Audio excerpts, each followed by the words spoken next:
Hey guys, this is the back of a Mosko Moto 35-liter backcountry bag, and I'm installing the Aux Pox, the auxiliary pockets on the back, these guys here.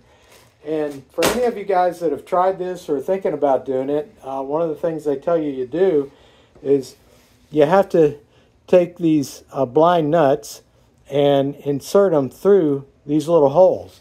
And if you try and do that, there's a Velcro tab behind it inside the bag. And once you open that up and you try and push this through, well, quite frankly, it's not possible. You can't push that through with your finger.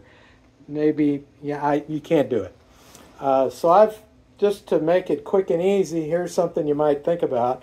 What I did was I took a bolt that will fit through into the nut and then put a socket on it.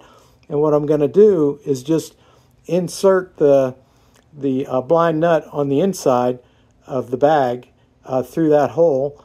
Then stick this nut with a socket as a spacer to actually pull it through just using an Allen key. And if you do it that way, it's really pretty easy. All you got to do is line up the hole, then start the nut, the bolt into that blind nut, and once you get that threaded in there, you can get it pulled down finger tight like that.